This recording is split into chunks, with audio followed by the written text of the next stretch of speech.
Entrou em vigor na última semana a resolução da ANS, a Agência Nacional de Saúde, para reduzir o número de cesarianas no país. As novas regras para partos realizados pelos planos de saúde estão gerando muita polêmica e também muitas dúvidas, em especial no que diz respeito ao direito de escolha da mulher sobre o tipo de parto, inclusive o médico que irá realizar o procedimento. Diante de toda a polêmica, o quadro Direito em Pauta desta segunda-feira irá abordar o assunto. Por isso está ao vivo aqui no Jornal da Manhã o presidente da Comissão de Saúde da Ordem dos Advogados do Brasil, OAB Mato Grosso, Fábio Capilé. Bom dia, obrigado pela presença aqui com a gente. Bom dia, é uma honra estar aqui prestando os esclarecimentos necessários à sociedade. Antes da gente falar da resolução, vamos falar como era a regra anterior. Na verdade, a regra anterior, ela impunha o próprio sistema privado, né, de saúde, que seriam os próprios convênios. Eles estabeleciam de uma forma desmedida a forma como se efetuaria o procedimento. Então, não só os planos, mas também os médicos, que assim o faziam da forma como bem entendesse, dando inclusive uma indução, um direcionamento para que os partos eles seguissem uma vontade do próprio médico. E agora entra em vigor essa nova resolução, exatamente estabelecendo regras mínimas para o fornecimento de informações acerca do número de partos, né, a disponibilidade de partos normal e cesariana, tidas no convênio, bem como a entrega do boletim, seria um cartão da gestante para o paciente. O que a gente ouvia das mulheres era o seguinte, antes era assim, se a mulher fosse procurar o SUS, ela teria que ter o parto normal, sentir dores, esperando dilatação até o filho nascer. Se tivesse plano de saúde, ela poderia planejar a cirurgia da cesariana e ter a criança em tal dia, em tal horário, conforme o planejamento da família ou até do próprio profissional médico. O que mudou em relação a isso, no caso dos planos de saúde? O que acontece é que existe um intenso conflito de interesses entre a vontade do paciente, a vontade do médico e a vontade do plano de saúde.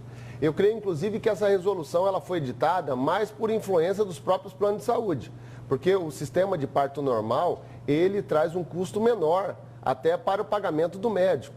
Só que isso está sendo revertido inversamente e contrariamente ao plano de saúde, porque os médicos eles não querem se sujeitar a esse plano porque eles querem ter acesso a essas horas que seriam extras, aonde ele fica aguardando e à disposição do paciente para essa internação, para o parto normal. Então, daqui a pouco vocês verão que haverão conflitos existentes entre os médicos em relação aos planos de saúde, porque muito embora seja mais barato, porque em tese seria menos complexo o procedimento, mas isso exige uma dedicação exclusiva do próprio médico ao paciente. Ou, no caso, a paciente do plano de saúde corre o risco, aí vamos dizer assim, correr o risco nesse sentido, de ter todo um pré-natal com um profissional médico e na hora do parto ter um plantonista fazendo esse parto, ao invés do médico que fez todo o acompanhamento do pré-natal. Há esse risco, no caso? Há esse risco, mas a grande questão é que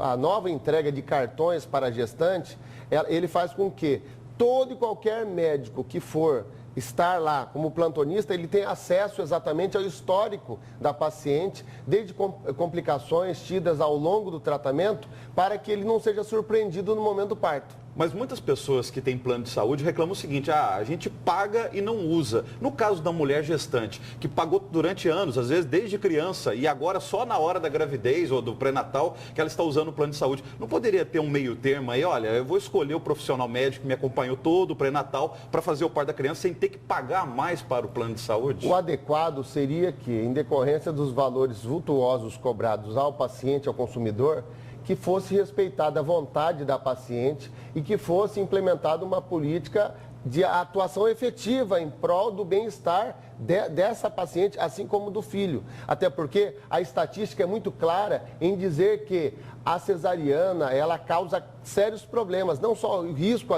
à paciente, mas também como risco à vida do filho. Tanto é que grande parte das situações de problemas respiratórios das crianças é decorrente da prematuridade em decorrência do parto cesariana. Agora, não tem risco também do parto normal, da mulher ficar lá fazendo força para a criança nascer, às vezes a criança também passar da hora de nascer e acabar até nascendo morta, gerando complicações, não só no caso da morte morte da criança, como também para a própria gestante? Os riscos, eles existem em todas as circunstâncias. O importante é você ter um aparato necessário para que, se o parto normal encaminhar para a inviabilidade, que haja toda uma estrutura por trás para que seja implementada aí uma ação em decorrência do risco. E aí sim ser colocado de forma subsidiária a opção da cesariana, tudo com vista à preservação da vida, não tanto da mãe como também do menor, da criança que está nascendo. Muito obrigado pela presença ao vivo. Boa semana. Eu agradeço, a OAB se coloca à disposição sempre para prestar todos os esclarecimentos à sociedade.